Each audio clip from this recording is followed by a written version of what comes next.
Rogan, and like right around the We're time. live, by the way, but continue. Cool. Yeah, no, it's just like first time I heard of Jordan Peterson was Joe Rogan, which was I found Joe Rogan literally at the same time that everything was going on at Mr. Peterson's school. So it was like he was on Joe Rogan for the first time right when I found Joe Rogan. So he's been Oh, somebody I've paid really? attention to since a few years back now. So to like see him kind of find his way into Bitcoin is a pretty cool little thing going on right now. Yeah, for sure. It must have been interesting to get introduced to Rogan and Peterson at the same time, because I think most people had been like listening to Rogan for a long time, and then Peterson was just this like, this personality that blasted onto the scene and was so, was obviously such a heavyweight intellectual and had and articulated things so well, and actually had the guts and the courage to speak to the crazy shit that was happening in the culture and actually be a part of resisting some of it. But but both at the same time, that must have been an interesting mix. Yeah, for sure. As Joe Rogan is amazing. What he does with his platform is next level, and just like the fact that there's so many powerful people that show up on there, it's a great place to like really get a new worldview if you need one. Totally. It's so funny about Joe, and like I have the utmost respect for him, but he just is a curious person who's not afraid to follow his curiosity. Like Yeah, it's so funny that as people create media and they produce content and stuff, like the inclination to try to cater what you're doing to a particular audience or a particular ideology or message or whatever is very insidious. Like even if you're not actively trying to do that, right? Even if you're not actively trying to grow an audience or whatever, like just maybe it's just that constant feedback of like doing something and then being able to see the mirrored image of it because it's on digital media. Like it's almost like unavoidable that you would look at that and be like, well, how can I change this in a particular way? And then the question becomes, well, like what particular way do you want to change it? And I find with Joe, like, he just says what comes to his mind. Like he's speaking to millions of people, and a lot of people would take that and be like, I better watch what I say, right? Like I better be right. careful about this or that. And he's just like, fuck it. Like from day one, it's been about my own curiosity. I'm going to have the people and the conversations, the people on in the conversations that I want to have. And that's amazing. I think many of us try to follow in those footsteps by just doing this so that we can exercise our own curiosity, not for any other primary motivation. Yeah, it's fair enough. I feel like I at least in the podcasting space, I can't speak for all the spaces, but in the podcasting space, I feel like one of the advantages Joe had with not falling into that trap is that, I mean, he was one of the starters. Like he kind of created the podcast space, if you will. Like there were a few people before him and he's had some of them on his show he's friends with, but like he was so early into the space that the idea of catering to a particular crowd was irrelevant. Like there weren't groups of crowds in podcasting. There was just people who knew about podcasting and knew about Joe Rogan. So like that curiosity that he had, it wasn't, it was so early on that outside like force, I don't think that you just described was as prevalent as it is today. If you're just trying to get started today, that outside force is, because there's so many more like diversified groups and pods that exist inside of the media space now. I found it with Instagram. I tried to do like a travel photography thing. I took my camera, I put my life in some backpacks, and I went on a one-way trip. But by the end of the year, it was just like, it was no longer fun. I found that it was just like this, I'm out to try and get the perfect shot. Like I got to find the exact thing that's gonna break the algorithm and reach the right people. And it was just like, I was just no longer really enjoying just like being out in nature, taking photos. Yeah. I That's a like, great point. Go ahead. go ahead. I was just going to say, I like Twitter for that reason. It's like, to some extent, I am in my little echo chamber inside of Bitcoin Twitter, but like the the energy there hasn't seemed to really, at least as far as I can tell, I don't feel like it's pressuring me to go in any particular direction. It's just a place where I can go and speak what's on my mind. So I couldn't agree more. And Bitcoin Twitter gets a lot of heat for a variety of things. And I think most of it, if not all of it, is actually misplaced. I mean, first of all, if there's someone you don't like on Twitter, mute them, unfollow them. Like you don't have to interact. So what are you bitching and moaning about? But the other thing is like what I love about this community, whether whatever personality you have, and I use community, network, whatever word suits your semantic sensibilities. But in my interpretation, it's about honesty. Like you can be a dick, you can be wrong, you can be whatever, but as long as you're honest, then it's cool. And humility is an inseparable part of honesty, right? Because being honest about what you don't know, right? So there's many kind of like offshoots of honesty, but I think that's the core of it. And that's why, in addition to the feeling that we're at the foundational time and period of an emerging cultural phenomenon, like that makes it so appealing to interact and engage as much as we do. But I agree to the point you're making about Instagram. Like, it always seems great, right? Like you look at some Instagram account and it's like, wow, they make money by traveling around the world and staying at luxury hotels. What a great fucking life, right? And for some, the people that got in early or whatever, maybe that's the case. But like anything, man, the grass is always greener, right? And if you're not, in my opinion, you just got to do the things that bring you the most joy and meaning and like set you on fire the most. And like you said, like if it becomes like a job where you're going to all these amazing places and all you're trying to do is get that great picture that's going to get all the likes and stuff, then you kind of destroy the joy from it, right? Yeah, totally.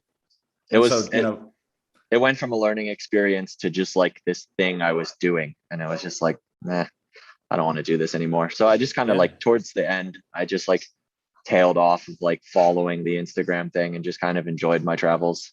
And then it wrapped up shortly after I came to that place where I was like, this is not as fun as I thought it was going to be. It was like, I was on the right path. If I had wanted to continue with it, I probably could have, but it was going to be a lot of work for something that didn't really seem to be the beneficial ends I thought I would find. So yeah, it was just time to switch gears.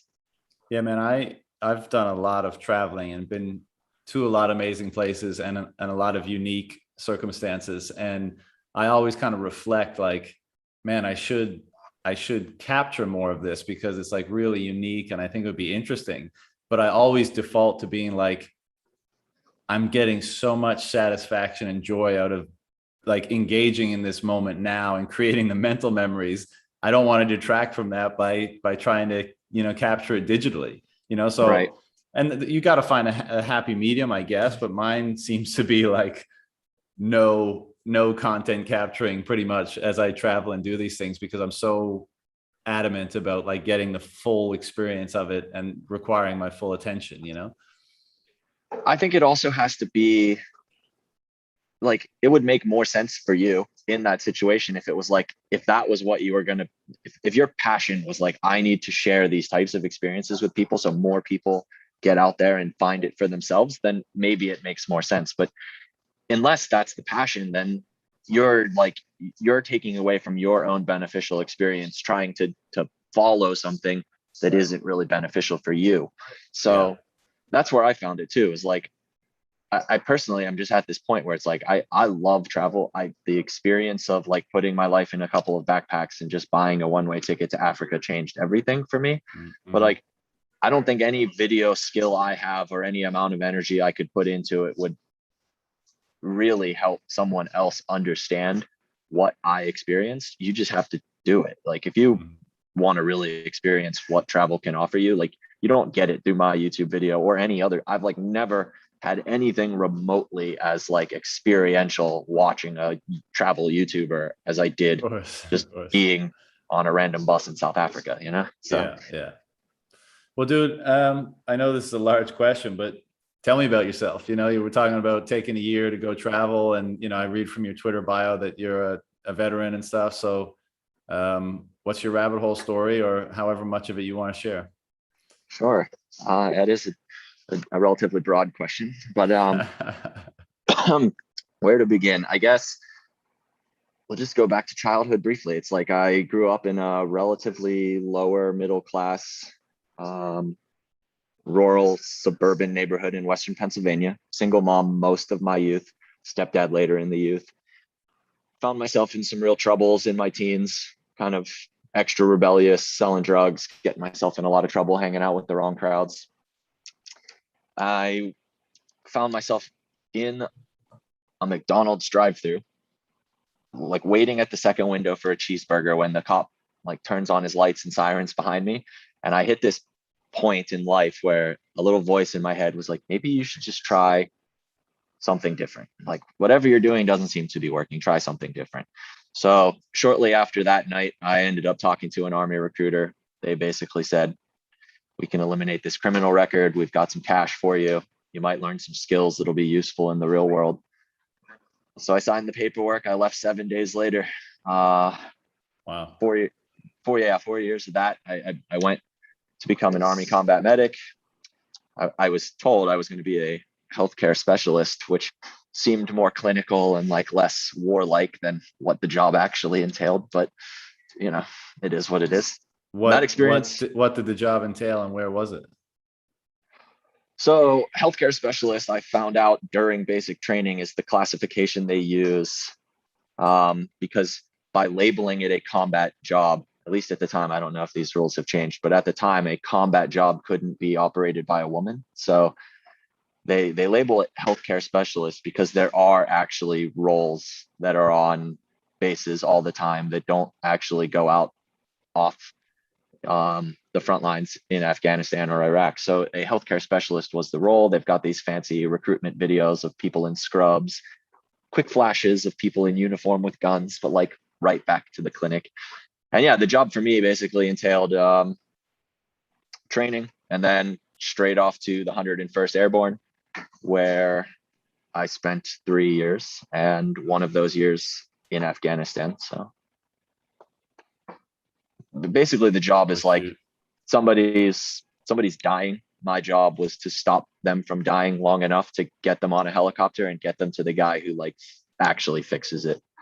So bullet hole, like stop the bleeding, leg missing, stop the bleeding. Right. So obviously any of this you don't want to discuss, that's fine, but I'm just going to ask you the questions that bubble up in my mind. But so you'd go out into the field, right? There'd be a skirmish, a firefight, a battle of some kind, and people would get wounded, and you'd be the one to have to go. Someone would pull them off the field, and you'd be the one to help them, like you just said, stop the bleeding, preserve their life long enough to get to someone who can help them more. Correct. Go ahead. No, go ahead. The question was going to be more broadly, like, what was the experience like in Afghanistan as, a U.S. military member? Like, what was the fight like? What were the politics like? What was the camaraderie amongst the guys like? What was the whole experience like? Yeah, man. Great question. It's fascinating how much mindset shifts over the years, because if you'd asked me that question a couple of years ago, some of the answer would have been different. But I guess really the camaraderie is everything. So like I've had this conversation with people actually surrounding the topic of Bitcoin, where it's like these guys have a lot of power, they have money, they're able to buy soldiers. Like when they really want to, like if they really want to squash this thing, like they'll be able to pay people with their infinite cash. And I'm like, maybe, but like I know from my own personal experience under the Obama administration, there were times when the government was being talked about being shut down. And even while we were in Afghanistan, there were rumors that was like, you guys might not get paid.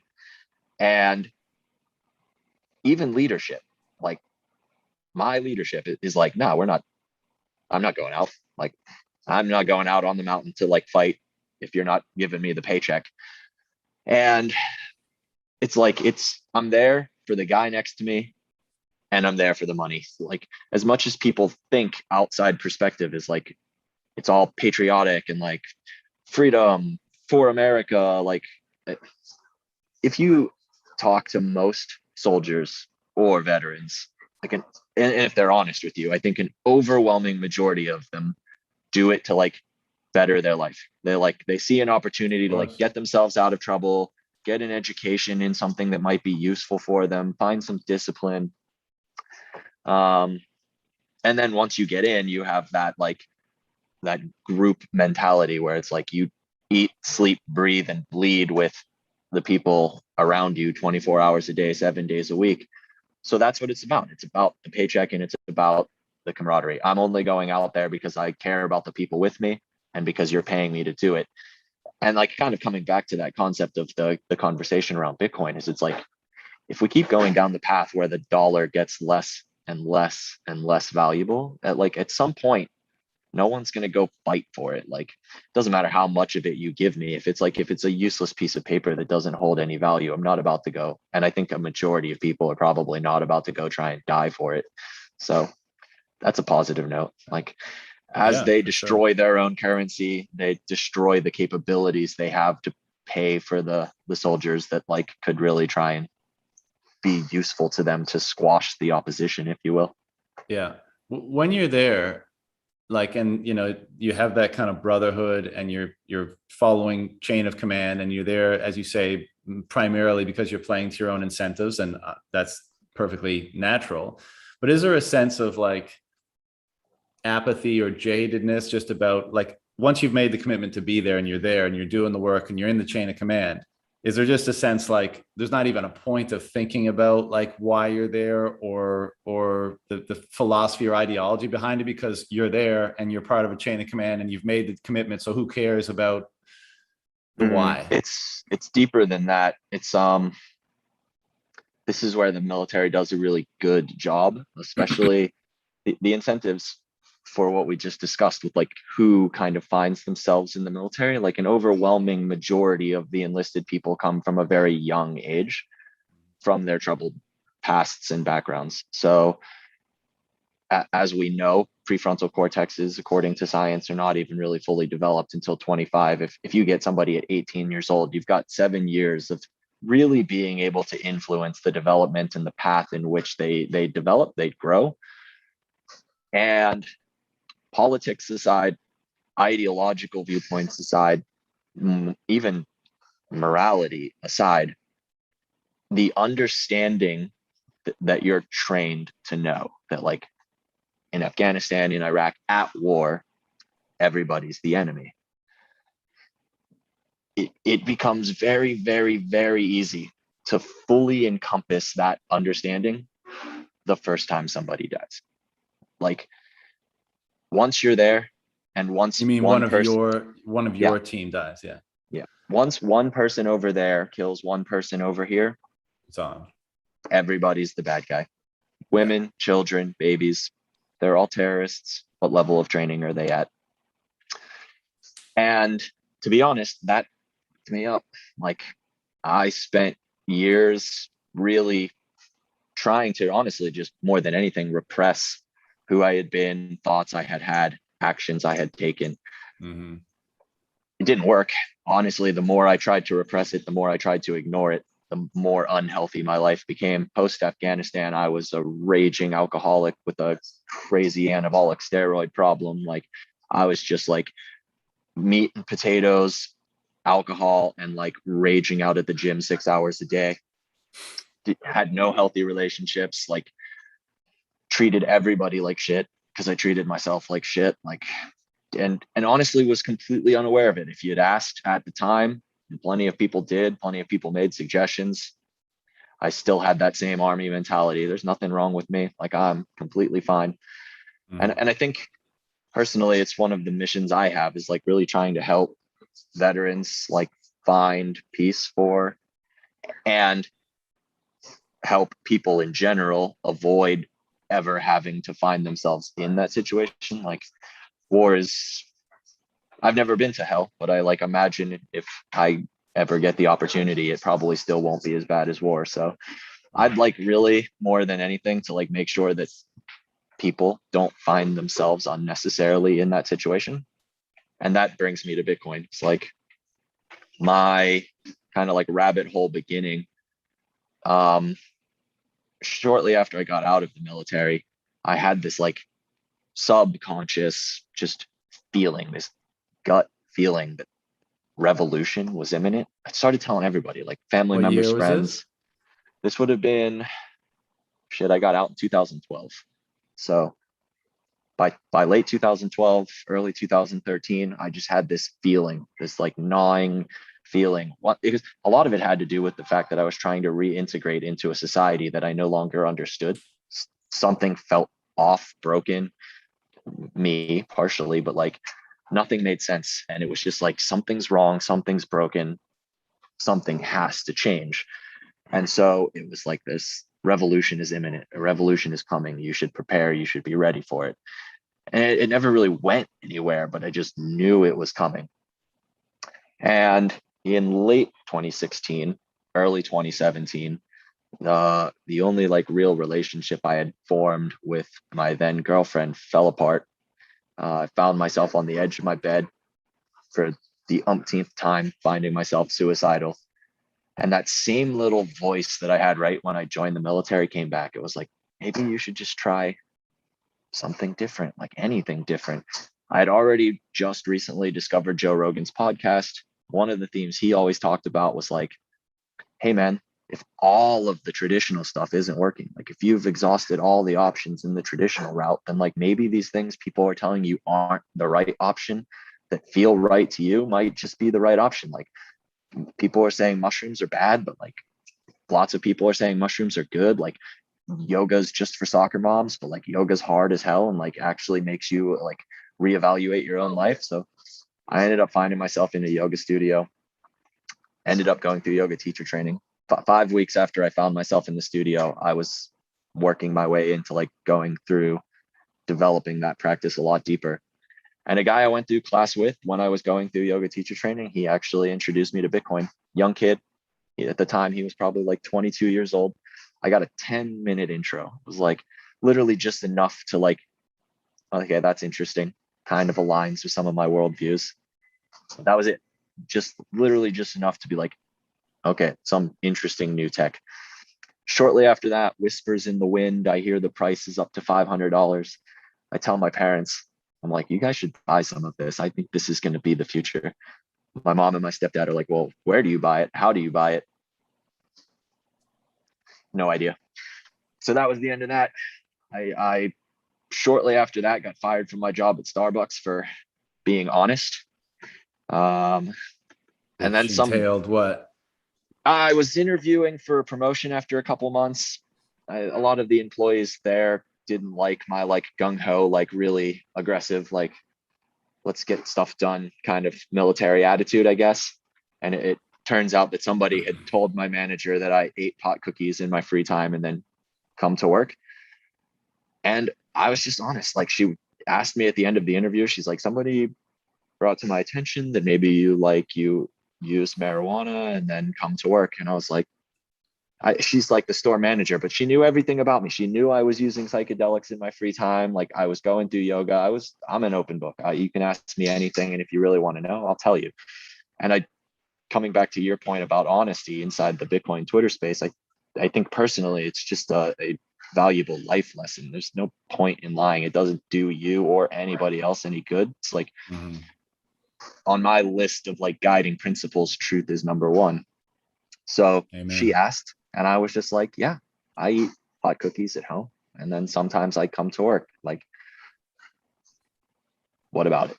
And that was that. And she was like, well, she went the route of like, I have to talk to higher ups and see what I'm supposed to do next. And obviously we all know where that went. So 2 weeks later, I come in and she's like, hey, sit down. We got to have a talk. I got to let you go. For like 5 minutes, I was like, I'm going to sue Starbucks for libel. You have no idea. Like, you couldn't tell me when, where, how. Like, this is ridiculous. If I got caught snorting cocaine off the bathroom toilet and just lied about it, I'd still have my job. I tell you, I eat a marijuana cookie at home and then I work at Starbucks and I'm fired for that. I was pretty pissed. But I went to a yoga class. I like shed 2 tears and I let it go. 3 days later, I decided I was going to do 3 sensory deprivation sessions in 1 week, Monday, Wednesday, Friday. That completely interfered with my typical yoga schedule at the time. So I went to some random new yoga class and in walks this girl from California. She's like working in the medical marijuana industry. She presented an opportunity to take a trip to California and work inside another industry that I was pretty interested in, had been involved in since 16, which was marijuana. And I went, and that spawned kind of the 5 years of the travel phase of my life. And all of those years, Bitcoin was always just this background thing. It was never like a very conscious I'm all in, I'm studying it, I'm paying attention to it. But everywhere I went, it was always there. Like I had conversations that deepened my understanding of it with a professor I had in San Francisco. And then when I left and went on my year backpacking trip, I was like, I had conversations with hostel owners in South Africa, with like a business major who was taking a year off to go abroad on the front steps of a hostel in Romania. And all of these 2 or 3 hour conversations just added a little bit more to that like background philosophical understanding I had of it. And then the crash of 2020 happened. And I left San Francisco, and me and my whole van life crew, it was like 16 of us, were all on the road. And I'm just telling everybody, I'm like, guys, I don't know everything there is to know about this thing, but I know that this exact moment in time is exactly what it was built for. You should buy some Bitcoin. Because I'm watching everybody like open Fidelity accounts, and they're like day trading and buying into Tesla and all kinds of crazy stuff. And I'm just like, guys, Bitcoin, buy some Bitcoin. Just believe me, like this is the moment to buy Bitcoin. But I didn't live it, because at the time I had just gotten back from my year around the world. I had just bought a FedEx truck that I was in the process of converting into an off-grid house.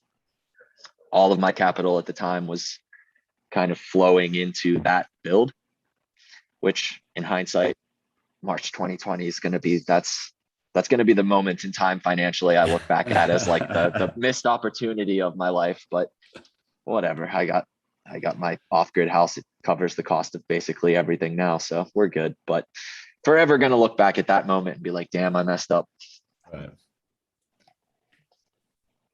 But a few months later, I finished the truck. I started diverting all of the capital I still had flowing in that was left into Bitcoin.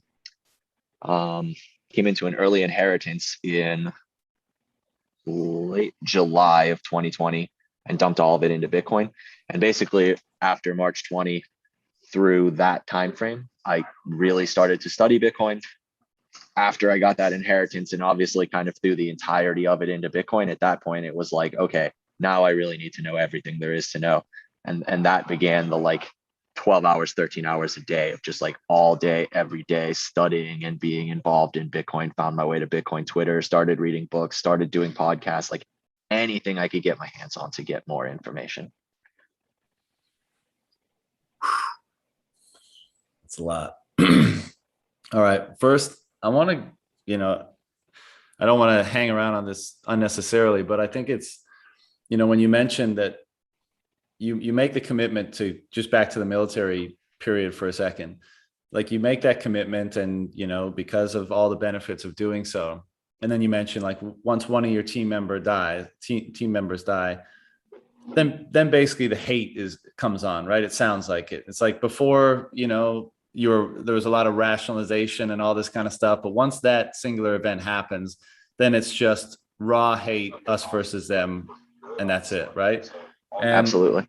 I think there's definitely a parallel in what's happening today, which is why so many in the Bitcoin space try to be vocal about the dangers of segregating humanity and segregating society along certain lines. Because once you create the schism, then allowing hate to creep in is basically an academic step. And once that happens, then all bets are off, right? You can justify a lot. And I think I'm not saying they're equivalent, but I'm saying there's parallels between that process that happens in a war setting and that process that might be happening in a social setting where there's such a, pronounced schism between different factions for whatever reason. This time it's vaccines, another time it could be religion, another time it could be race, and so on and so forth.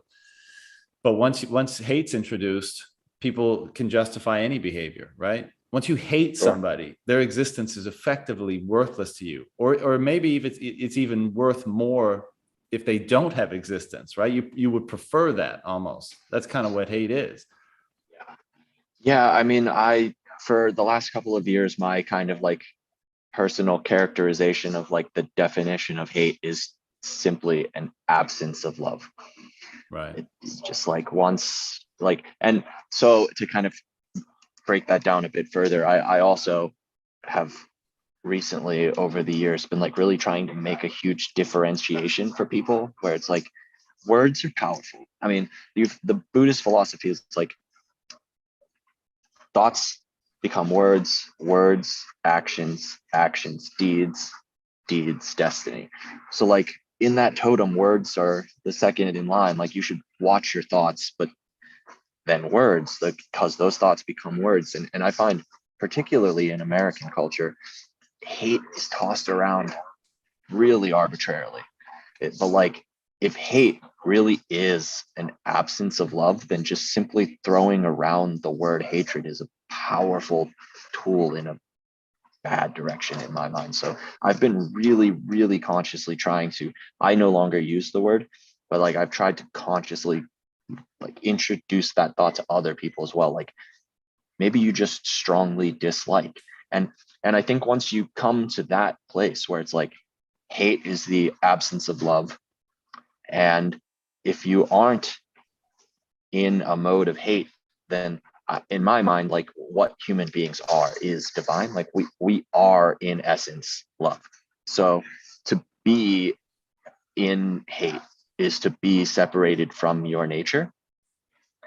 And like once you return to your nature, which is a state of love, it's like there's a strong differentiation between liking and loving. Like I love all things, all people. I just love. It's what I am. But in finding that, I've also been able to understand that I don't like everything. And that's okay, because disliking something doesn't lead you to those same conclusions that you just defined, where it's like once you introduce hate, all bets are off. But like once you introduce dislike, that's fine. Like I can love something and dislike it, and everything is hunky dory. Yeah. Well, as you say, I mean, I think when you say something like, we are love, I think that will resonate a lot with some people, and other people will not be able to contextualize or comprehend that very much. But I think, I understand it very similarly. And think when you say dislike, that's kind of your ego person just having a preferential difference between things. That's not speaking to what is behind the ego, that is that eternal thing, right? That eternal thing is love and of love and all and unity and that kind of stuff. But as individuated people in the world, conditioned differently and in having different experiences, of course, we're going to have different preferences. And I think that's where something like dislike is applicable and is absolutely normal and fine and all that kind of stuff. And it can even be agreeable. I mean, to dislike something is the start of change. It's like, I dislike something and let's talk about it. But if you don't start in that place of openness, then there's no room for growth there. Because if I go in without that like ability to be open to this thing that I don't like, this idea that I don't like, I can't actually affect anything there. Because if I'm unwilling to let it in, if I'm unwilling to actually absorb it, even if it like, I have to be willing to let it change me before there's any real possibility of the potential for change external. And if I go into a place where it's like, I hate this and I'm going to change it, I'm going to change you, we're getting nowhere. Right. The point where you were on your bed, right? And you said, you'd been there a number of times with suicidal thoughts. Both in the moment and in hindsight, what were the thoughts that were leading to that potential action or conclusion? You know what I mean? Like, what was it in you that was causing so much discomfort or stress or frustration or anxiety that led to those thoughts being a potential option?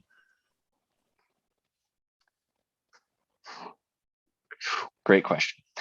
A tough question. I think. Hey, you don't have to answer any of this, by the way. We can move on to other stuff. So just let me know. Yeah, it's a useful question to answer. I think it's just to like exactly remember the mind oriented thought process versus the visceral feeling are very different things. I clearly remember the kind of the visceral feeling of just like worthlessness, but the contextual, like, what was I thinking? I don't know if I was thinking anything, but what I was feeling was that there was just no point. Like because I was so separated from love, I just like hated everything. I hated me. I hated what I had been in the past. And because I was shoving it in this box and trying to ignore it, what I was honestly doing was holding on to it. Like instead of accepting it, which is what allowed me to let it go, to realize that the things I had thought, the things I had done, the places I had been, everything I had been in the past, they don't define me right now. Yes, they happened, but I can make peace with that. And only in doing so am I actually able to return to living in this present moment to make possible some better future. So the longer I held on to all of the things of my past and refused to accept that I had thought those things, that I had been that person, like until I was willing to do that, I was unable to make any kind of progress in my own life. And in that moment, it was essentially just like, I think it was the start of that conclusion where it was just like, man, I hate even me. Like I hate what I've become and what I'm doing. And like, what is the point? Like, what am I doing here? If if I hate even me and my own life, then what is the purpose of this all? And in that moment, the little voice returned and it was just like, hey man, maybe try something different. And Right. at the time I was 245 pounds, 170 over 90 blood pressure. Um, just a raging like anabolic machine. And I had this thought process where I was like, you know what, if I'm going to get any bigger, I need to be more flexible. Joe Rogan's been talking about this yoga thing. Maybe I'll check that out. And like, this is where my mindset was. This is like how kind of fucked up I was as a human being. But like the very first yoga class I went to, I saw a little profile picture of the girl who was running the class. And I was like, I'm going to go fuck her. I was like, that was my motivation for my very first yoga class. And I wouldn't beat honestly, yourself up about that one. It's pretty natural with the yoga girls. yeah, they're cute, man. But honestly, I got to that class and it changed everything. I like walk in this 245-pound bodybuilder, and here are all these like soccer moms that are doing things physically that I couldn't imagine Right. doing. And then it progressed. It became like this spiritual thing. It was like these women are also genuinely really beautiful souls. Like that, like the work that they are doing on a daily basis to kind of better themselves physically and mentally was really useful for me. And when you made that decision to try something new, you go to the yoga class, you feel it, you're humbled by the experience to some degree, you know, your perception is widened a bit. Did you know at that moment that you had left that previous ideation behind and like you'd found a path that was going to be more productive to you? Did you have a sense that this was a correct way to go? Not immediately. I knew something was really positive about yoga, but I didn't like, I don't think that fully contextualized idea had formed for weeks, months, maybe even a year. I went to that very first class and I left that class. I was like, I like that. So I went to two classes the week after that. Again, I was like, okay, there's something here. Three classes the week after that. And at the end of that week, I started to notice that that little mood improvement I was finding after class kind of stuck around through the weekend. So I went to five classes week four, like literally every day of the week, Monday, Tuesday, Wednesday, Thursday, Friday. And at the end of that week, that was where it was like, okay, there's something here. So I guess technically 4 weeks was where subconsciously I was like, I need to really know more about what is going on in this space and what it's doing to me. It took yoga teacher training to really kind of break down the walls of the past to start working on the present, and that was over the course of the next 4 or 5 months. Right.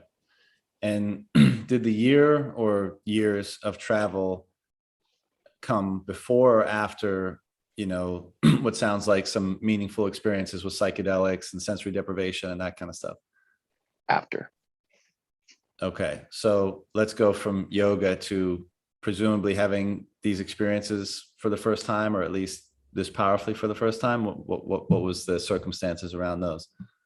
Are you what I'm not sure I understand the question, like around psychedelics or Yeah, you've mentioned a couple of times that they were instrumental, and I'm presuming they fell in between starting yoga and the travel, right? So, how did yeah. those help reframe where you were at the time? Coming out of this obviously darker period and less healthy lifestyle to a more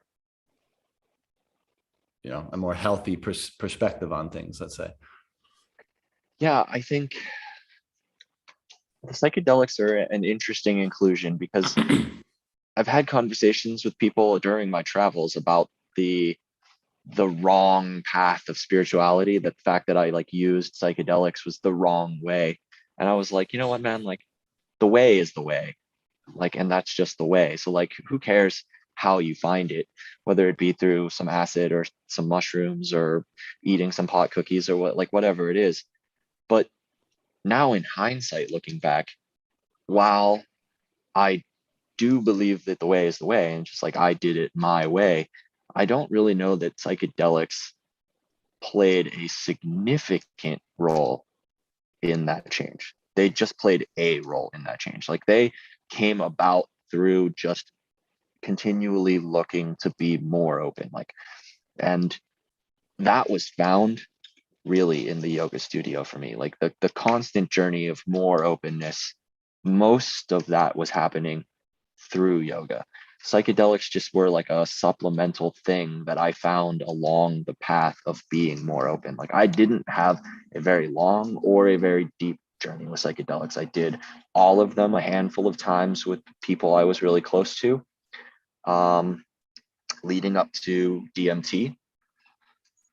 And then I had a few, I guess, I mean, words don't really describe any of these kinds of experiences correctly, but I basically had similar experiences to what a DMT experience is, but I had them with no drugs. I just had them through my own meditation practice.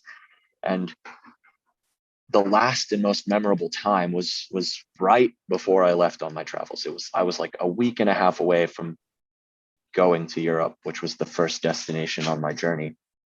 And I was in my van in San Francisco. I laid down, I started doing my meditation, and I disappeared. Well, at least the I that is like associated with the physical being and physical presence and like the attachment to Kyle Murphy. And I was nothing but void, and yet I was everything. And I came screaming back into this existence with the thought, you're going to die. And I was just like back in my body in my van. And again, another one of those things where it was like, how do I interpret that? Like, what does that mean? In hindsight, I don't think it mattered what the interpretation was, but viscerally, what it did was that was the moment for me where I was like, okay, all of these experiences I've been chasing, like I was always doing the DMT and the psychedelics. All of them were about like getting back to that place. But it was that experience during my meditation where I realized that that place is here. Like it's just you're always there. Like that psychedelic state, if you will, like the totality of everything is this waking moment right now. It's like I was trying to get to some place that I could just simply be by being. I don't know if words did the right job there, but I think you did a great job, and I feel like I understand very well what you're trying to articulate, even as hard as it is to articulate. And so the year of travel comes up. What kind of things did you encounter, learn, change during that period, if any? yeah, I think the year of travel probably some of the biggest takeaways.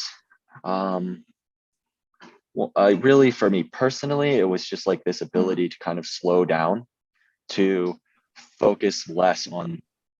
I think it was a continuation, really, of the experience I had right after that meditation, where it was like, again, I didn't wake up with the conclusion of like be here now, but like that was the catalyst.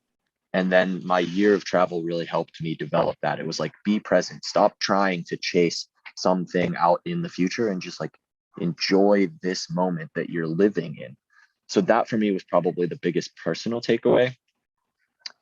the other big takeaway was that my subconscious thought of that imminent revolution really not only crystallized but grew, because I had always had this feeling that the revolution was a US based revolution, that something in the US was broken and had to change. And my year abroad really introduced me to this idea that things are broken everywhere and something has to change everywhere. And again, as I traveled, Bitcoin was a constant kind of recurring theme, as was money. And everywhere I went, money was broken. People were upset with the financial system. A lot of it was convoluted with the political system. But if you really focused on what was being talked about, it was the money. It was the financial system is broken. And Bitcoin kept reappearing as the potential solution for the problem that seems to exist everywhere. So I came back after my year of travel, like in a much more present place with a deeper understanding of the problem. And the problem was that financially, the whole world is screwed.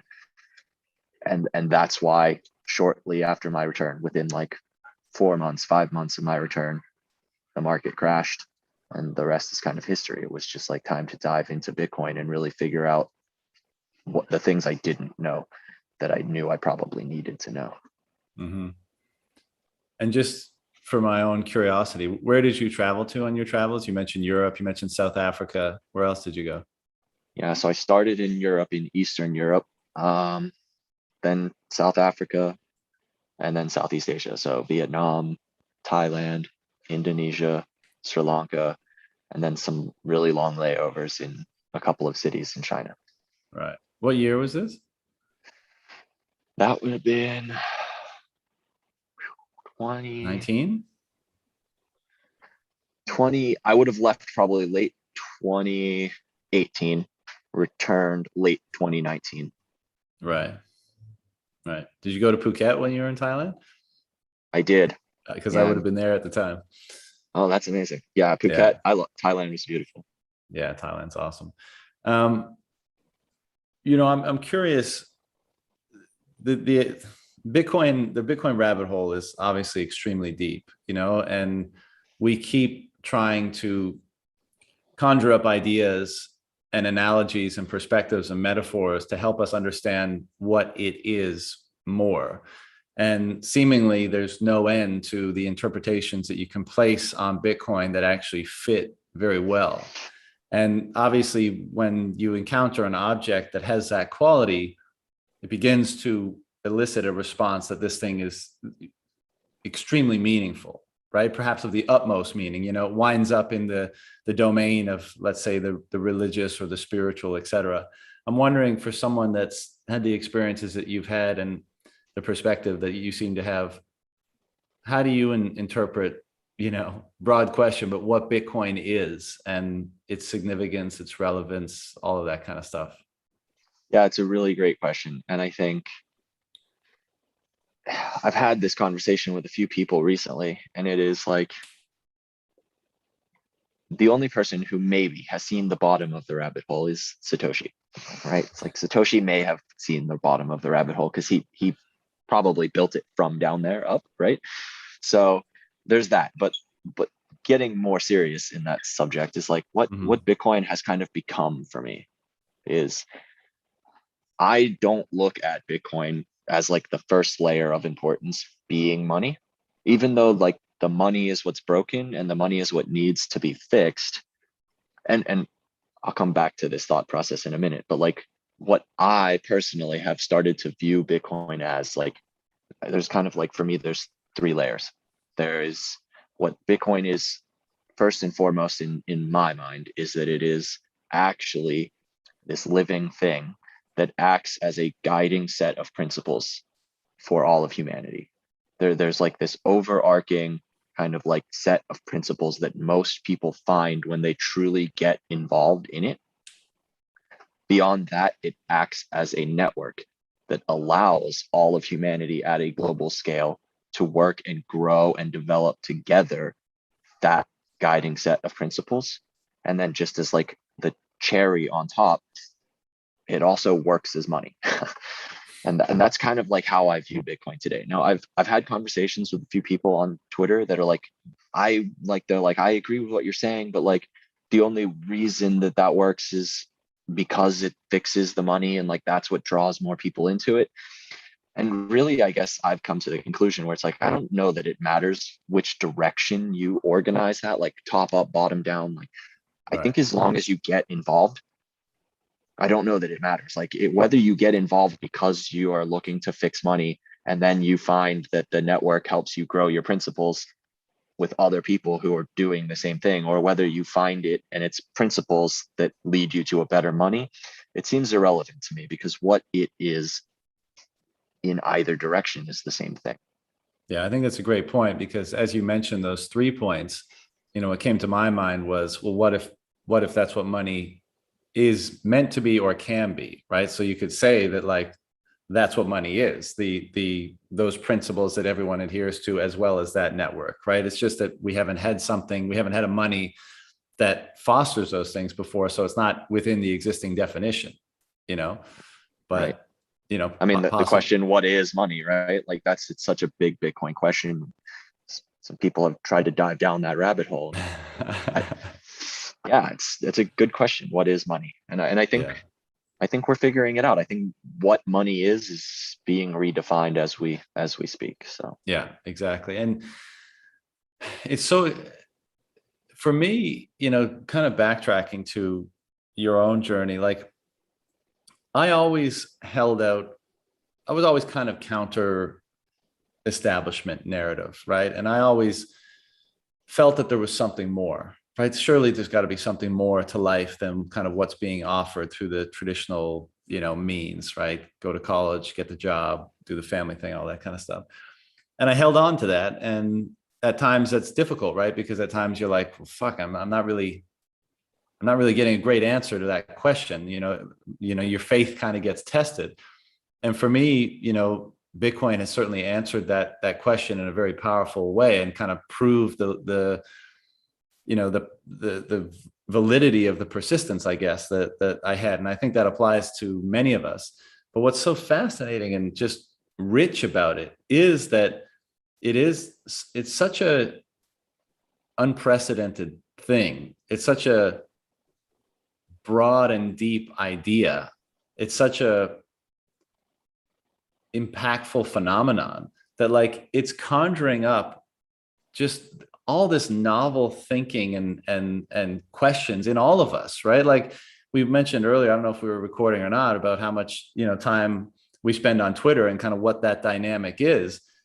And there's many answers to that, but part of it is like we are all incessantly curious about all the different variables of this thing. And then you find people, whether it's doing podcasts or articles or artwork or starting businesses around this thing and asking these questions, and like basically becoming philosophers and entrepreneurs and all that kind of stuff that you never would have identified as those things. But you're so pulled in by the power of the questions that surround this thing that, what the people on Twitter and the quote unquote Bitcoin community and the network seems to be to me is like all these people that are just on an accelerated path of refining both themselves and their understanding of this thing, so that they can have a greater understanding of it, right? So they can, to your point earlier, inch closer to the truth of this thing.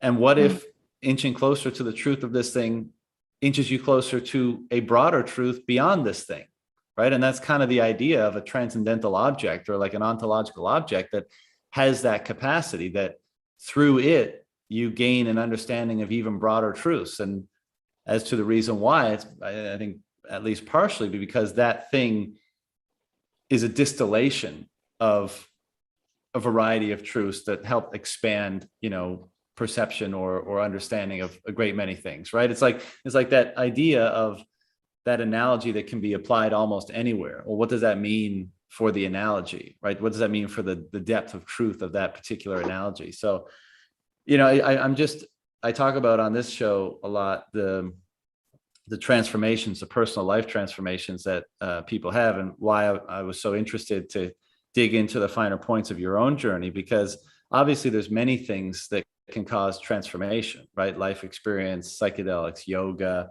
family, love, all that kind of stuff.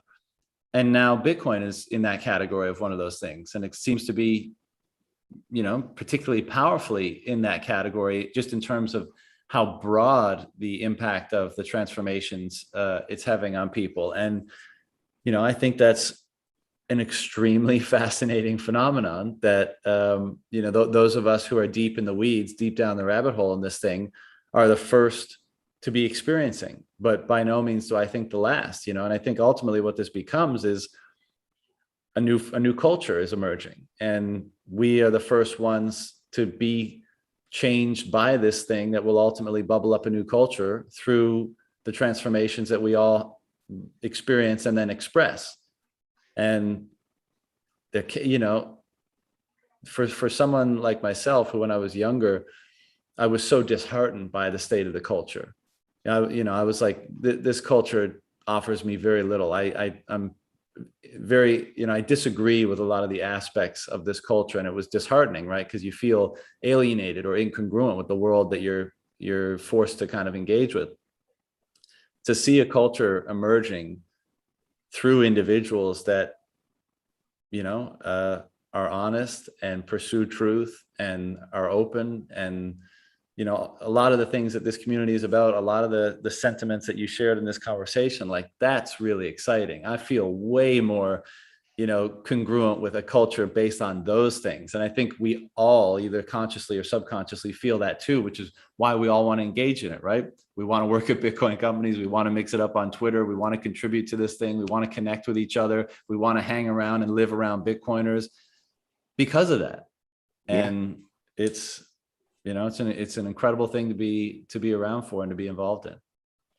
I can't disagree with any of that. I think at the moment, in this moment in time, it feels like we're at the point where, at least I feel like, one of the most powerful parts of what's happening in Bitcoin is the community. It's like what everybody's doing individually, and then like how that evolves into what you just described, the kind of communal movement towards something new.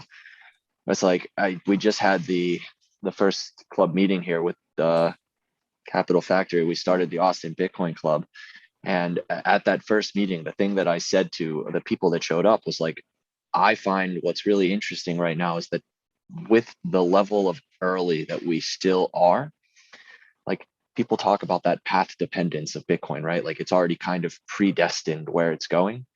And yet, to some extent, that path dependence is driven by the people that are here, because we're the ones walking it down that path. Like, if no one was interacting with it at all, then it's going nowhere. So what you just described really hits home, because by being early, by being involved, by buying and holding, by building Bitcoin companies, by going to work at Bitcoin companies, by starting group meetups in your cities, like towns, neighborhoods, like just getting together and deepening your understanding of it with other people who are involved, all of that is kind of playing a role in the direction this thing's going to go. And that means it's like you really have an opportunity right now to kind of decide where you want it to go. And I think that's really cool, because, as you said, like, a lot of what exists now, I think to some extent was really forced upon us. Like the broken money system that's controlled by somebody else, it's like that culture created wasn't a culture created by choice by people. It was just a culture created by the incorrect incentive models created by an institution. So I think it's going to be a beautiful, fascinating, like, transition. And one of the things I'm really optimistic about, because of the values of Bitcoin, is that, like, this transition of power may be a relatively peaceful transition to that new society, because a lot of times throughout history, transitions like what we're describing are not typically all that peaceful. Yeah, I agree. And I think it's a hope of many of us that you're right. If I'm speaking pragmatically or rationally or probabilistically, the entrenchment of both those institutions that you referred to, and the entrenchment of the perceptions that have been fostered by those institutions in the minds of individuals makes me think that it's going to be turbulent no matter what. And, when there's turbulence and when there's chaos, not dissimilar to a military setting, all it takes is a spark, and then, there's division and bad things can happen. I obviously hope you're right. We'll obviously see, but kind of along those lines, I'd love to ask you, because you're in Austin, and the topic of conversation that I'm having a lot lately, as I've been traveling the last several months, is where to go. People can see that things are kind of destabilizing. And of course, with the COVID stuff, there's been a ton of craziness everywhere, and people want to insulate themselves from the craziness, and obviously, and also be with a group of people that they can trust, and also rely on for moral support and all that kind of stuff. Because I think we all know by now that hanging out with Bitcoiners and having the opportunity to talk with Bitcoiners is therapeutic, for the soul. And, a lot of people are, especially Americans, are talking about Texas because it's sort of planted the flag for, valuing individual freedoms and, Second Amendment and all of these kind of things. It seems like a good place to be if you're trying to live a relatively free life in the world today. And then, of course, the non-American Bitcoiners are kind of thinking, well, where else, what smaller countries or rural environments and that kind of stuff. What's your sense of what's going on there in Austin? Obviously, there's a lot of Bitcoiners there. What's your take on the whole, like, what I think is genuinely the foundation of this emerging Citadel network that in 10 years time will probably be a very robust economic and trading network amongst, Citadels all over the world? Yeah, I agree. I think Austin at the moment, for me, I mean, as far as anywhere that I've been, feels like if it's not the epicenter of the world for Bitcoin, it's most certainly the epicenter of America. Like as far as like places where Bitcoin is thriving, this city, even if you're not like seeing Bitcoin signs in every window of every restaurant, which I aim to change, but like what we're seeing here is just like the Bitcoin energy vibrates. It's like businesses are coming here, people are coming here, and I think there's already so much here that we're nearly, if we're not already there, we're at that point of like critical mass where there's just so much of it concentrated here that it's just going to continue subsuming more and more and more of it. So I do agree that I think it seems semi-likely, at the least, that Austin is going to kind of be the first development of like the Citadel style city state direction that I think the future of Bitcoin and what it creates is heading culturally in society. As far as where to go if you're not coming to Austin, I mean, the challenge of any major city in a kind of transition like what we just talked about is there's a lot of people here. If shit were to actually hit the fan, it doesn't matter how like entrenched Bitcoin is, like the more time we have and the more entrenched it becomes, the better the outcome. But I think we'd need a lot of time and a lot of development to really be insulated from like an apocalypse style crash of everything we know. So the slower and the steadier, the better.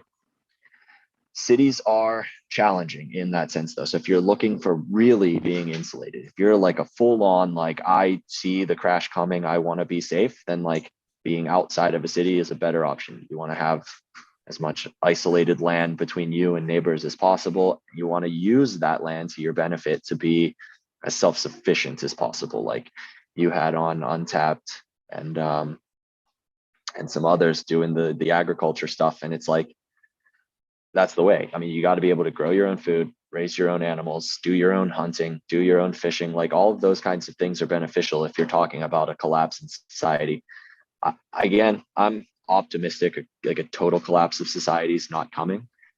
But to kind of wrap up the answer, I guess the way I look at it is like, ultimately, I come back to that place of like, what's out there in the future is really irrelevant. The future is not a place I've ever been. Like I've never once gotten there, because as soon as I get wherever there is, I'm just here.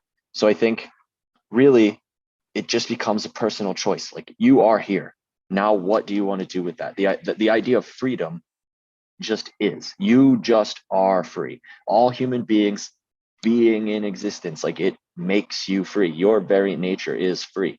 You're free to do whatever you want. Geographically, culturally, politically, there are different consequences to actions made. But if you want to do anything strongly enough as a human being, you can make it happen. Your potential is limitless. So again, then you just come back to this question of like, what do you want to do? Where do you want to be? And like, how can you best situate yourself for that truth? And right now, for me personally, I want to build in and on Bitcoin. And being that Austin is that epicenter, being that Austin has the amount of people and capital and everything that's happening here inside of Bitcoin, at this moment, it makes the most sense. I like the idea of having farmland, being self-sufficient. Those are goals I have, but they're longer term goals. And right now, I feel like the best thing I can do for me and for the movements or whatever you want to call it at large is to just be as active as possible inside the space. But the answer to your question really is 100% dependent on your own individual experience. I can't give a clearly defined answer for the perfect place for everyone or even anyone else to be. That's just something you kind of have to figure out on your own. Yeah, well said. And I agree with that. What are you, I think because a lot of us feel that way, right? Whether you're still in your normie fiat job and you want to somehow shift to Bitcoin, everyone wants to be involved in this 24/7 and contribute to it in some way and all that kind of stuff. So what is it that you're doing in Austin now? Like how are you making that contribution or working in the space? Yeah, the two places or things that I'm most actively involved in right now, and I just finished, yesterday was my last day doing my fiat gig. How was that So, exiting? oh man, clocking out last night felt pretty great. It was a I think terrible, that's maybe terrible the job. tweet I saw, and I was like, we should talk. This is a great time to speak to someone like Kyle. For sure. Well, I Well, appreciate you yeah, reaching out. It was great. It was still a terrible day at work, but it was the least terrible day at that job that I had in the totality of that job. Because like the whole time, every time I found myself like getting a little mad or a little uncomfortable or just like a little like I can't stand this job. It's like, it's cool, man. This is the last day. Like the last couple packages, I was literally sprinting people's packages to the door. I'm what were like, you I'm so doing? close. I was delivering for Amazon. Right, right. Yeah. It honestly, like when I first got here, I got here and probably 50% of the reason I landed in Austin was just the BitDevs meetup down at Unchained Capital. It's like Mm-hmm. there's enough Bitcoiners in this space on a regular basis that like that energy, 50% of the reason I landed here. And then it was like, it's amazing how fast things change. I've only been here for like 4 months, but in those 4 months, it went from like, I'm going to get inside a Bitcoin company to, okay, like I got here, the crash off the all-time highs kind of happened. All of the hiring for a short period of time lulled out. I needed inflows of money because like the transition costs and like getting myself situated. I had some issues with my truck's energy. So like I had some serious cash flows go out. I needed to be able to replace those cash flows. The first job that became available was just a quick job delivering for Amazon. I was there for only 8 weeks. Like I got myself balanced out, situated, and like things developed positively enough that I was like, okay, I'm comfortable like taking that loss of capital inflow to like free up my time. So in that same time frame, that same like 8 weeks, I went from like hoping I could find work inside of like a already established Bitcoin company to kind of recrystallizing my more subconscious understanding of what I really want for myself, which is I don't like working in Bitcoin, helping Bitcoin grow, like being paid in Bitcoin at something like maybe Unchained Capital would be a step up from being paid in cash at something like Amazon, but it's still not what I want. Well, I want to build my own things. I like to build. I like to be creative. Like my mind and my body function best when I'm just like pursuing my own things. So it kind of crystallized that thought of like, no, I just need to focus all of my time and all of my energy on building something myself, like my own things. And the two things that are taking up the most of my energy and time right now that seem like they really have potential to go somewhere is I'm co-authoring a book on Bitcoin towards the audience of service members and veterans. And I have also launched as the co-founder here the Austin Bitcoin Club, which is like, it's a once a month gathering, Capital Factory.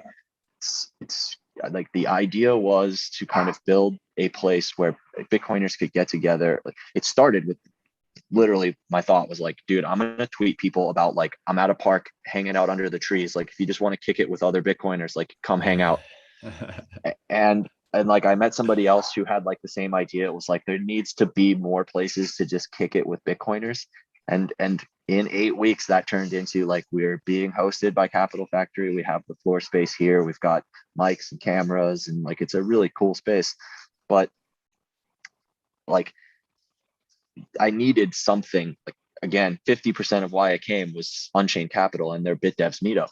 But for me, somebody who's not like actively really like intellectually involved with development, like, I like to know what's going on behind the scenes, and BitDevs is great for that, even if I don't fully understand it.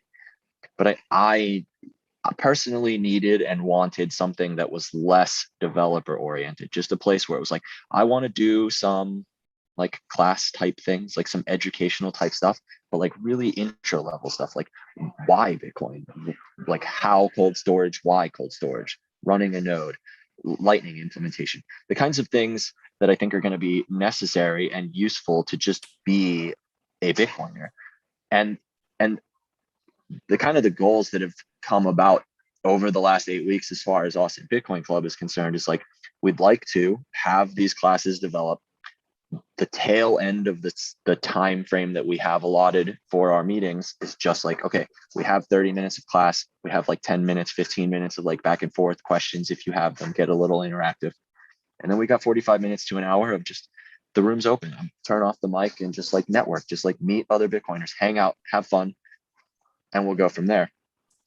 And then what we'd really like to do, and where I think it could go from there, is like, once we start getting a consistent group of people who get some of these fundamentals, like I don't know enough about running a node. I don't know enough beyond that. I definitely don't know enough about like using Lightning and its implementation capabilities, because what we'd really like to do is start trying like secondary meetings beyond the meeting that we have here.